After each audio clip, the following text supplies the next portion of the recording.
Hey, what's up everyone? Today we're studying Daf Yud Zayin of Masechta Shabbis. Today we're going to wrap up these 18 things about these 18 gezeros of Beis Shammai from like the loft at Hanania ben Chizkiah ben Garon. But they are not going to go out without their challenges. So we're going to be talking about, I guess like Tumah and Tara is probably the main thing over here. So the first Amud is like Tumah and Tara, the second Amud is like a bunch of random stuff. So let's get started. So Daf Tes Zayin Amud Beis, 2 lines from the bottom. Ve'idach Maihi. What is another example of the 18 things that Beis Shammai made, or that they made a gezer about? So the Tanan, as we learned in the Mishnah, called Metaltalin Mevin es hatuma ba'ovi amardea, that all metaltalin bring tuma ba'ovi hamardea. Okay, what does that mean? So a mardea is a goat. What was it? No, an ox goad. An ox goad. Okay, it's like some kind of like long rod or something that they use to, like, I don't know, somehow get oxen to do stuff. So in any event, let's say you're carrying that rod on your shoulder, okay? Almost think about like those Wasserträgers in Poland, right? The water schleppers, right? The water carriers. So basically there would be like a long pole, okay? And then there would be like 2 buckets on either end, so minus the 2 buckets, right? So let's say you just have this long pole that's on your shoulders, okay? So part of the pole is like extending in front of you, and part of the pole is extending behind you. So now let's say there is a dead body under, let's say, the end of the pole that's in front of you, and under the other end of the pole that's behind you is epis, I don't know, a table, okay? So we're saying, so what are we saying? So kol metaltlin mivin esatuma be'ovi amardea. So as long as this pole is the thickness of a ox goad, okay, and we're going to explain how thick that is, but as long as it's that thick, we're going to assume as though this pole makes an ohel over the mace, right? So it's ke'ilu, you have the mace, the corpse that's on the floor, and then above the corpse is this end of this rod.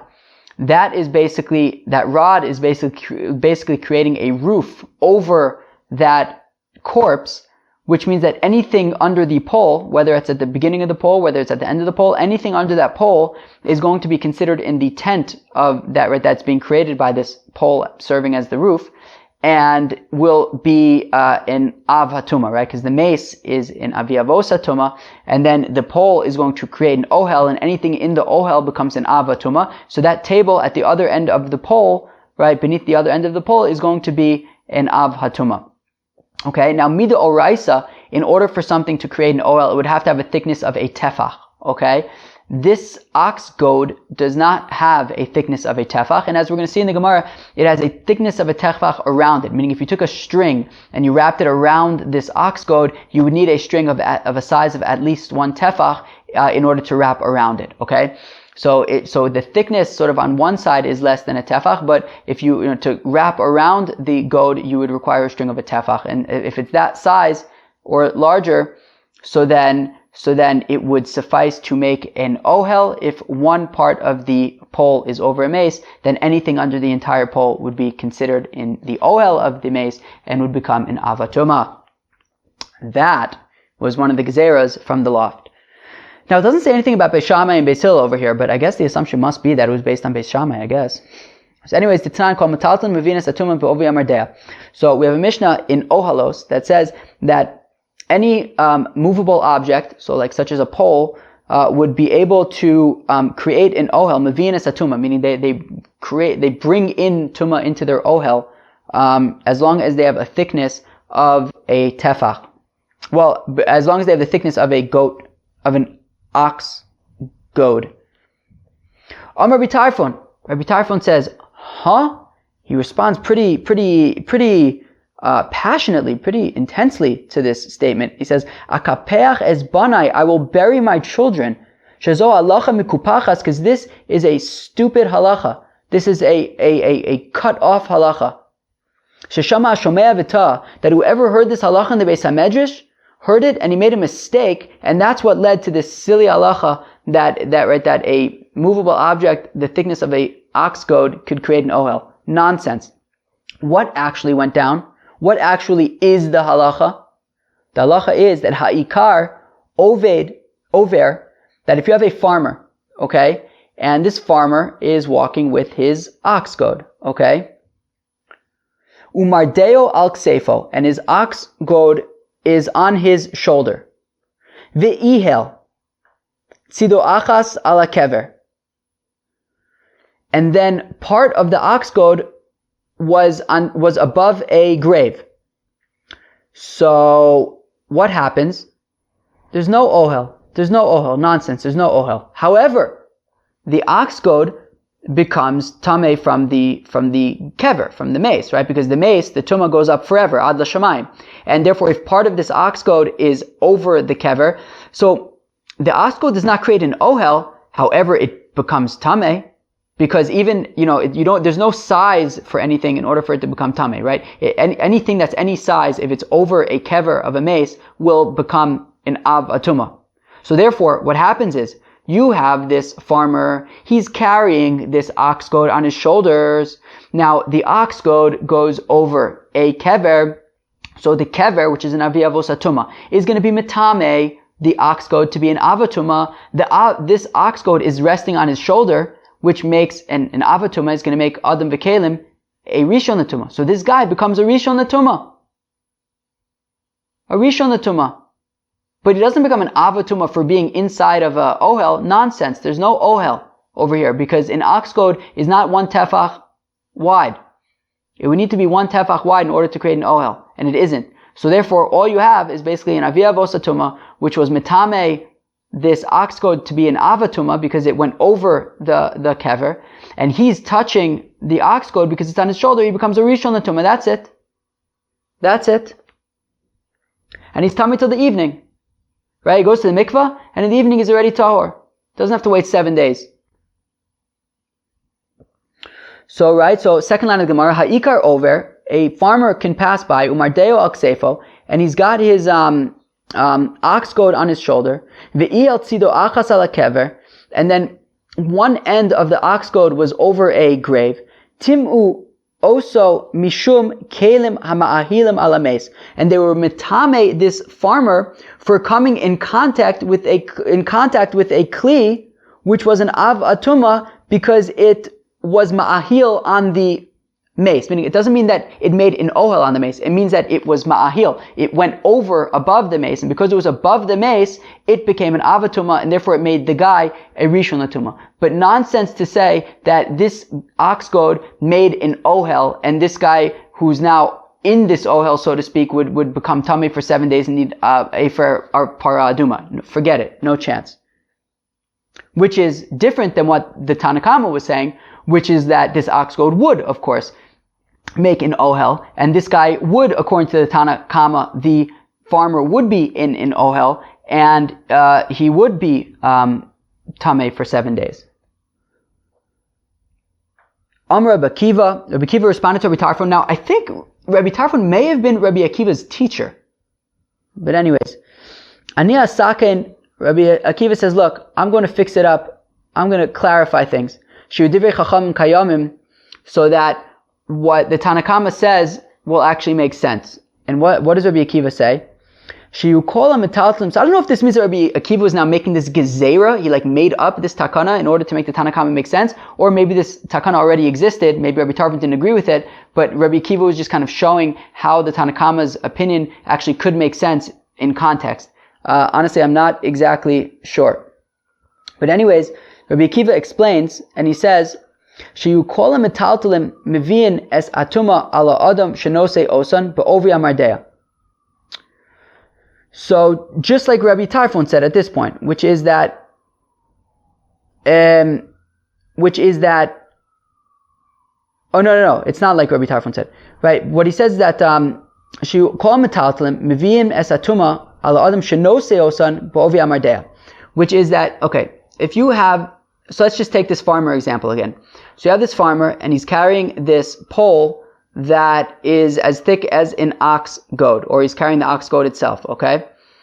So Rabbi Akiva is saying in that case, the farmer will be an av hatuma, not a rishon latuma, like Rabbi Tarfon said. But Rabbi Akiva is saying in this case, the farmer will be an av hatuma, because we'll treat it as if he was in an Ohel HaMeis. How come? So Rashi explains that there's a reason for it, which is because midoraisa, this guy will really only be a rishon latuma, okay? Right? Because the pole will be over the kever. The kever is an aviyavos hatuma. The pole becomes an avatuma. But because it's not a tefach, it's only going to make the guy a rishon latuma because he's touching an avatuma. And it'll be tamei until the evening, and that's it. However, there's a problem with that. Midrabanan, there's a concern with that. The concern is that this farmer won't be an expert when it comes to Tumah and Tara, and he'll come to the wrong conclusion. He'll think, why am I tamei? I didn't touch the kever. Why could I possibly be tamei? It must be that I'm tamei because I was under the pole, and the pole made an ohel, and I'm tamei for being in an ohel. And then he'll say, oh, and this is interesting, I'm only tamei until the evening. I guess the halacha is that something that's in an Ohel HaMeis is only tamei till the evening. But that's incorrect. Something that's in an Ohel HaMeis is tamei for 7 days and needs Efer Paraduma on day 3 and day 7. The reason why he's only tamei until the evening is because actually he was not in an Ohel. He's tamei because he touched an avatuma. Because the pole became an avatuma when it went over the kever, he was touching the pole, so he became a rishon latuma. But he's going to be mistaken, and he's going to think that he's tamei because he was in an Ohel HaMeis. And then he's going to draw the wrong conclusion, which is that things that are in an Ohel HaMeis are only tamei for 1 day. So therefore, to prevent this mistake, we say, you know what? The farmer is going to be midrabanan tamei for 7 days, as if he was in an Ohel HaMeis, so that nobody makes any mistakes. And he'll even have to get Efer Bar Adum on day 3 and day 7, all midrabanan. However, the table, which was under the other end of the pole, nothing at all. Is not going to be tamei whatsoever. Because there's no reason to say that it's tamei. It wasn't touching the pole. So we'll just say that it's completely tahor, and that's because the pole doesn't make an ohel.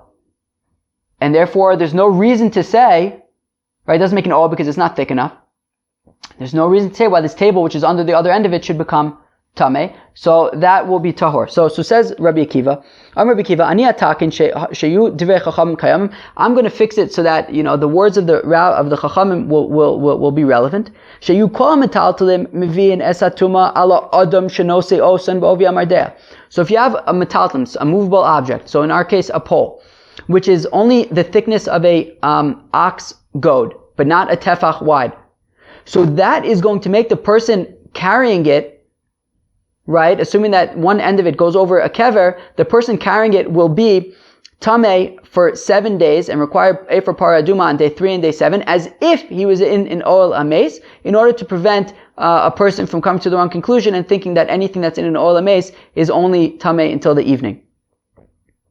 Val atzman b'chol shehin, and the kli itself, the ox goad itself, or any kli really, will become tamei to be an av atuma and need to go into quarantine for 7 days and sprinkle on day 3 and day 7.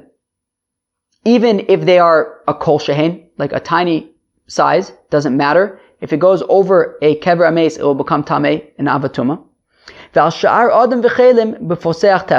when it comes to other people or other objects that are under this pole, but not coming into contact with it, so the only way that they would become tamei at all is if the pole is a tefach thick. If the pole is not a tefach thick, I don't care if it's the size of an ox goad, these people and objects will not become tamei at all, since they are not touching the pole, and the pole isn't creating an ohel. And says Rabbi Yanai, Umardea she'amru, this ox goad that we're talking about, ein be'ovyo tefach, its thickness is not a tefach, v'yesh be'akefo tefach. However, its circumference is a tefach, right? If you took a string and you had to wrap it around the pole, you would need a string of at least 1 tefach. And they made a gezerah to say that, I guess either according to the Tanakama or according to Rabbi Kiva, they made a gezerah to say that a cattle, that this pole, which has a sort of circumference of a tefach, will create some kind of ohel out of concern as a gezerah for a pole that does have a tefach in thickness. Fine. Now,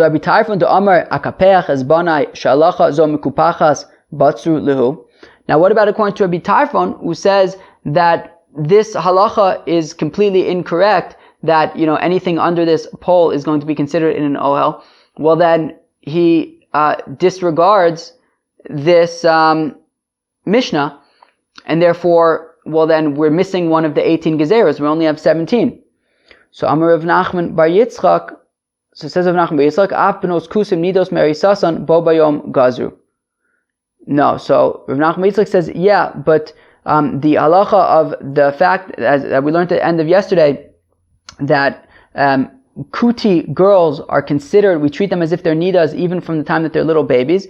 They made that gezerah on that day as well, and that's what is 18. Okay, uveidach svirle Rabbi Meir, and the other Gemara about the buckets that we also learned yesterday, the buckets putting under the pipes, he holds like Rabbi Meir that is a machlokas. No, so that was one of the ones that we paskin like Shami, so that was one of the gezeras. So if you include that in the gezeras, and then you get rid of this one, so then you have 17, then you add Benos Kusim Nidos Merisasim. But if Rabbi Tarfon would hold like Rabbi Yossi over there, that basically by the buckets and by this one, they aren't counted, well then, yeah, you're only going to have 17. Although we'll see later that actually theoretically you could still get to 18. Alright, whatever. Oh no, you wouldn't be able to get to 18. No, you'd be stuck with 17. Therefore he has to hold like a mayor over there, that the one from yesterday counts, this one doesn't count, but you can add Benos Kusim Nidos Marisasan. Okie dokie. Let's go weiter in Shas. Ve'idach. What's another example of one of these 18 gezeras? Habotze legas. We saw this the other day on Daf Tesvav. So actually, I made a mistake when I learned Tesvav. Not a humongous mistake, but a little mistake. I was learning that habotze legas means that you're harvesting grapes and putting them directly in the wine press. But that was a mistake. You're harvesting grapes and you're putting them in a basket. And later you're going to transfer it from the basket into a wine press. So, habotze legas, somebody who's harvesting grapes and putting them in a basket. Okay, fine. And then there's some juice from the grapes that gets on the outside of the grapes. The question is that liquid, that juice that got on the outside of the grapes, is it machshir the grapes to now be able to receive tumah, right? Because remember, once, the grapes are harvested, or once anything is harvested, it is not able to become tameh, tumas ochlin, until some water gets on it. So the question is this grape juice that gets on the outside of the grapes enough to be machshir them to be able to receive tumah? The reason to say that it would not be machshir them to be mekabel tumah is because in order for liquids to be machshir ochlin to be mekabel tumah, you have to want the liquid. And over here, you don't want this liquid because you want the liquid for the wine. You don't want liquid just getting out of the grapes and falling, dripping down to the floor and getting lost. So therefore, Beis Shammai says, so let's see. So habotze legas, so somebody who harvests grapes and puts them in baskets with the intention of then putting them in the wine press later. Shammai Omer Huchshar. Shammai says that this juice that comes out of the grapes and gets on the grapes will make these grapes able to now be mekabel tumah. We'll have to find out why. Hillel Omer lo Huchshar. Okay, Hillel says no. This liquid, this juice that comes out of the grapes, is juice that you want the juice to stay in the grapes. Therefore, any juice that comes out of the grape is juice that you don't want, and therefore it's not going to be machshir the grapes of mekabel tumah. Amrei Hillel l'Shammai. So now this thing gets a little crazy. I don't understand why there was such a flare-up over here. All of a sudden things went nuts over here. I don't know why. But in any event, Hillel says to Shammai, Mipnei ma botzun b'taira vein moskin b'taira. Hillel asked Shammai, says, one second, Shammai, I don't understand your position, because on the one hand, you're saying that when it comes to grapes, you would need to use a basket. You would have to put the grapes into a tahor basket, because you say that any juice that would get on the outside of the grapes would be machshir the grapes to be makabel tumah. And if you're using a tamei basket, well then the basket would be able to transfer tumah to the grapes, right? Either if the basket was, let's say, a rishon tumah, or, even it just by the dirabanan that, any tumah any vlada tumah that comes into contact with mashkin is going to then become a rishon and make the grapes a sheni. But either way, so Shammai, how come you say that when it comes to grapes, you have to use a tahor basket in order to prevent the grapes from becoming tamei? Yet, when it comes to olives, you don't require a basket that is tahor. You're allowed to harvest olives in a basket that is tamei, according to Beis Shammai. How come? Shouldn't you be concerned that some of the oil is going to get on the outside of the olives, and then the basket will be matame the olives? And for some reason, Beis Shammai just kind of went nuts over here. Unless I'm understanding it wrong. I don't know. It's kind of crazy. Amar Leisa, and Shammai said to Hillel, Im takniteni, if you make fun of me or belittle me, or if you force me, Gozrani tuma afal masika. You know what? Then I'm going to also make a gezerah for tuma, even for harvesting olives as well. And I'm not going to allow you to use a tamei basket for harvesting olives. And then what happened was, they stuck a sword in the ground of the Beis HaMedrash, and Amru, and they said, Anichnas yikanis, anybody wants to come in, come in. Vayotze al yetze, and nobody's allowed to leave. Because they wanted to count and see, I guess, was there more Shammai or Hillel, I guess. I don't know, maybe, and if there was more Shammai, then they would maybe also say that there would be gozer tuma also for olives, or maybe this was just for the grapes. And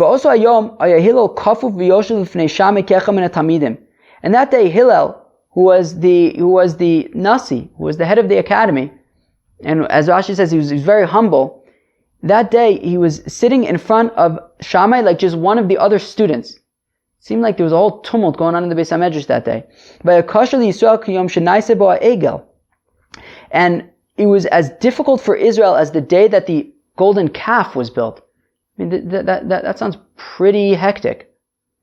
V'gazur Shammai v'Hillel v'lokablu minayu. And that day, Hillel and Shammai made the gezerah, at least about the grapes. I don't know about the olives, but they made the gezerah about the grapes, that they would be makabel tumah. That they would be mukhsha l'kabel tumah, and therefore you would have to use a basket that is tahor. So they made that gezerah v'lo kiblu minayu, but nobody really adapted it.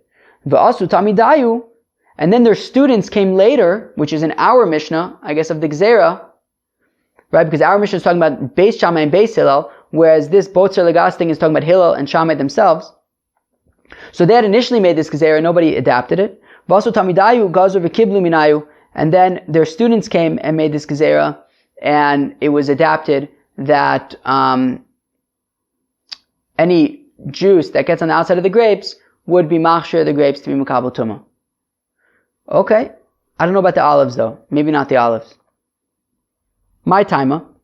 Well, what's the reason to say that any juice that gets on the outside of the grapes would be machshir the grapes to be makabel tumah? Honestly, I understand Hillel's opinion, which is that you don't want the juice to get out of the grapes, and therefore it shouldn't be you don't want the mashkin, therefore it shouldn't be machshir the grapes to be makabel tumah. How come we're making the gezerah like Beis Shammai that it would be machshir the grapes to be makabel tumah? So Amar Zeiri, Amar Reb Chanina, gezerah shema yivtzurenu bekupos temeos. That we're concerned that maybe you're going to harvest the grapes and put them into tamei baskets.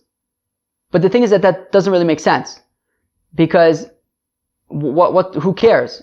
Meaning, if we paskin like Beis Hillel. So Beis Hillel says that the liquid wouldn't be machshir the grapes, then who cares if you would put it into a kli that is tameh?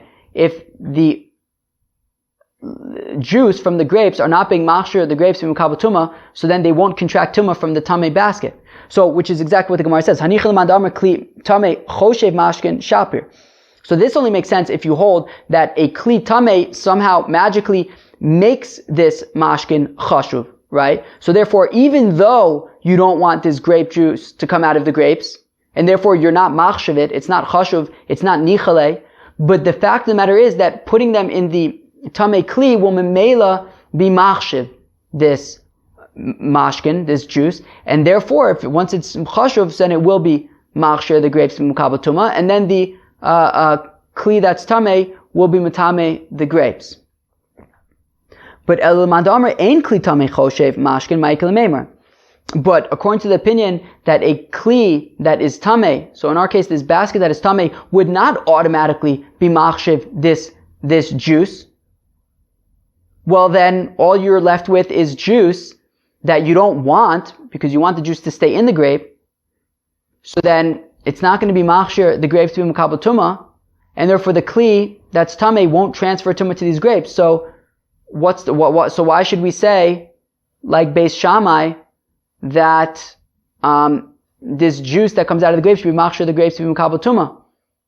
What's wrong with saying like Beis Hillel that since you don't want them, they won't be machshir the grapes to be Mekabel Tumah? So Ella Amar Zeiri Amar B'chinina. So Zeiri Amar B'chinina gives a different answer, which is Shema Yivtzrenu B'kupos Mizufafos. That maybe you will harvest the grapes and put them into baskets that are sealed with pitch. So if that's the case, well then none of the juice is going to get lost because they'll stay in the basket. In which case you don't really care if the juice gets out of the grapes. If anything, I don't know, maybe, you might even like it to the extent that it makes a fraction of a bit less work later because some of the juice is already out, kilu, arguably, right? But the point is, if the basket that you're harvesting into is sealed with pitch, well then you don't really care if the juice comes out because you're not going to lose it, in which case it will be machshir the grapes from Mekabel Tumah, even according to Beis Hillel. And because we're concerned about that case where you might harvest the grapes and put them in a sealed basket, therefore we make a gzera and say that all mashkin that come out of the grapes when you're harvesting will be machshir the tumah, the grapes from Mekabel Tumah, like Beis Shammai. Rava gives a different answer. That we're concerned about clusters of grapes that are intertwined with each other, and then when you come to separate them, well then some juice is going to come out of the grapes, and since you are responsible for that juice coming out of the grapes, it will be considered chashuv, and it will be machshir the grapes from Mekabel Tumah, even according to Beis Hillel, and for that reason we make the gzera. Rav Nachman Amar Rabba Bar Avua Paimim Sha'adam Olech L'chaim Oleide Migiu Anavim Livtzira Olo. Sometimes a person might go to his vineyard to see if the grapes are ready to be harvested yet or not. V'notel eshkol anavim l'sochto, and he'll take one cluster of grapes in order to give it a little squeeze to see if they're ready. Umizalif agabe anavim, and some of the juice is going to get on the outside of the grapes, and they're still connected to the ground. He hasn't harvested them, so they're still connected to the ground. So at this point, the fact that there's juice on the outside of them doesn't matter, because it only matters once they've been harvested. However, then when you go to harvest the grapes, there's still going to be some of this juice that came out of it when you squeezed it is still going to be on the outside of it, and that's going to be chashuv because you did it, and therefore immediately when you harvest the grapes, there will already be mashka on them, and there will be machshir them to be Mekabel Tumah, and therefore we're concerned about that. So therefore we pass on like Beis Shammai to say that any juice that's on the outside of the grapes are going to be machshir the grapes to be Mekabel Tumah. Woo! Okie dokie. Moving on. V'idach. What's another example of these 18 gezeros? These are they chose the most difficult freaking gezeros, Alright. V'idach. Amrav Tevi Rishba. So Tevi, the bird hunter.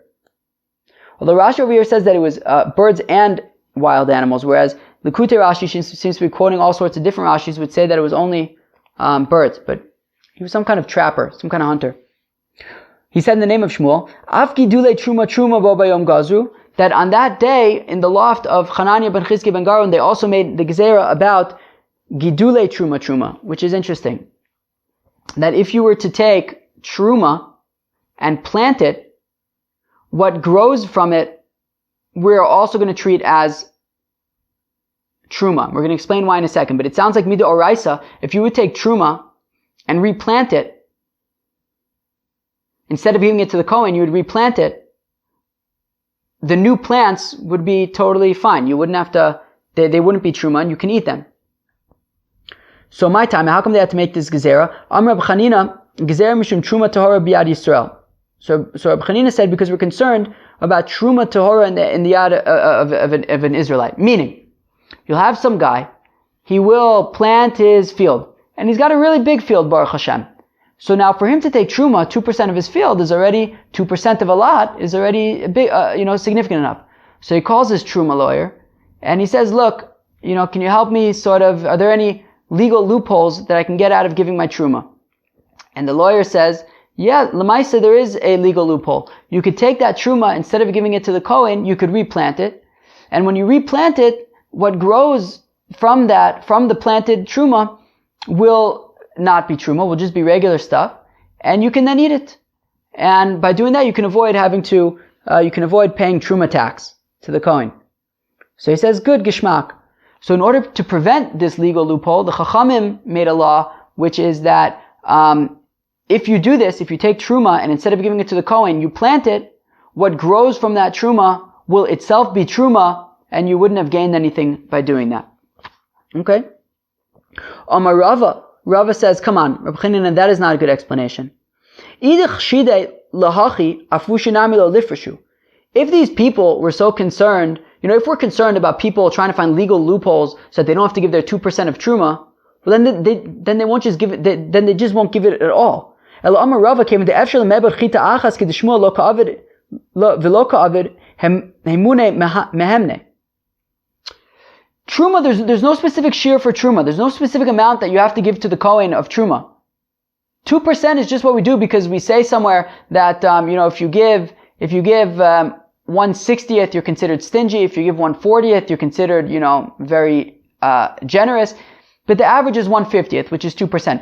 But really, you can give one wheat kernel to the Kohen and biyotze zayin. So if he wanted to be stingy, he wouldn't take 2% in the first place. He would take one, wheat kernel, give it to the Kohen and say, here, I'm done. And then that's all he would give. So the fact that he's separating 2% of his field shows that he's trustworthy about his truma. So then what's the concern? So if he's trustworthy about his truma, and therefore he's going to give it to the Kohen, so then what's the concern? Why do you have to say, gidule truma? So, El Gzera says, Rava, the Gzera is Mishum Truma Tameya Biyad Kohen. No, what happens if you give Truma to a Kohen and that Truma becomes Tameh? Okay? So you have to burn it. But the Kohen might say, wait a second, why should I burn this Truma? Why don't I just replant it, and then whatever grows from it will be Tahor, and I'll just eat that. So So while Me'ikar Din is right, but let's say it's not the planting season, so he's going to stash it away in some room until the planting season. He's going to forget that he put it there, or somebody else won't know that it's truma, and then they'll come to eat truma tamea, which is a problem. So, in order to avoid that situation where people may end up eating truma tamea, we say that you may not that any truma that you plant and it grows into something new, that new stuff will retain the status of truma, and this is truma psula, so it would remain psula, so you wouldn't gain anything by planting it, and it'll just burn it as he needs to. The idach, what is another example of these 18? Amr b'chia bar ami mishmei de'ula af mishehichshich lo baderech nosin kisa lenachri bo bayom gazu. They also made a gezerah about, to say that somebody who it's Erev Shabbos and it gets dark, and it's Shabbos now, so he won't be able, and he's in Rosh Hashanah, he won't be able to walk with his wallet, Dalet Amos Rosh Hashanah, so we say he's allowed to give it to a Gentile and have the Gentile carry it for him. Apparently that is acceptable, I believe. And that gezerah happened at that day in the loft as well. V'idach, friends, if you have gotten to this point, kol hakavod, pat yourself on the back. You deserve it. We are up to the final bit of these 18 gezerahs. V'idach, amar Bali, amar Avimi, san v'sa'a. It says Bali in the name of Avimi san v'sa'a. Pitan v'shamnon v'yenon v'nosein kulam yurches davar hein. That the bread, the oil, the wine, and the daughters of non-Jews are forbidden to Jews. That is all from the Yurches Gezeros, and they are all one thing. Okay? Meaning it's not four separate things, it's all one thing. Cool. So, yeah, I just got a notification that I have a meeting in 10 minutes. But don't worry, I told them before that I might be a few minutes late. Anyways, so Zeu. Okay, so that is the last of the 10 things. Fine, of the 18 things, right? And we're gonna Zeu. So we're gonna explain what that means. Now, well, what it means is that these 4 things that are asurim from the non-Jews are from the 18 gezeros that they made. Now, Hanichal Rabbi Meir. So I understand how you get to 18 according to Rabbi Meir, okay? Because there are the 9 things that we started with, right? The Ochel Rishon, Ochel Sheni, right? All that stuff. So that was 9. Plus there was the 2 things about the delousing and the reading to the candlelight. So that's already 11. And then there were another 7 over here, right? Rashi points them out for us, right? He says that they are the tzinor, right, that pipe with the rainwater, the mardea, which is the goat, the ox goad, uvnos kusim, right, that the fact that bnos kusim are nidos from when they're born, uvotzer, right, harvesting the grapes and putting them in the basket, gidule truma, which we just talked about, and giving the wallet to a Gentile, and then the fact pitan v'shamnan and all that stuff by the Gentiles, that's another one, so that's an additional 7. So between the original 9, the first 2 things from before then, plus these 7, that is 18. So that makes sense according to Rabbi Meir, who says that the bucket under the rain pipe is one of the 18 gezeros. However, El Rabbi Yossi shivs Ravion, but according to Rabbi Yossi, who says that the buckets under the pipe is still a machlokas beis Shammai and beis Hillel, and therefore we pass on like beis Hillel, so then he only has 17. How does he get to 18? What's his 18th? So Ika Hadra of Acha bar Ada. He has the following statement of Acha bar Ada, the Amr of Acha bar Ada, Amr of Yitzchak, Gazra Piton Mishum Shamnan.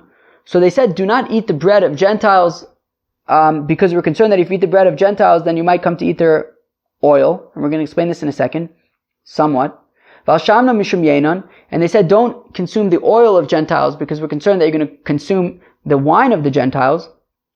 Now the Gemara asks, how come they had to make the gezerah of don't eat the bread of Gentiles because we don't want you to come to eat the oil of Gentiles? Why is oil any more significant than bread? No, rather they said, do not consume the bread or the oil of Gentiles because we don't want you to then come to consume their wine. Okay, what's the problem with wine? So, Valyenan mishum bnosein. And if you drink their wine, then you might come to, I don't know if it means to marry their daughters. I think it might just mean to hang out with their daughters. Okay. And if you hang out with their daughters, then you might come to do avodah zarah. Okay, fine. So that kind of keeps yayin, that kind of keeps wine inside the whole sphere of the avodah zarah thing, right?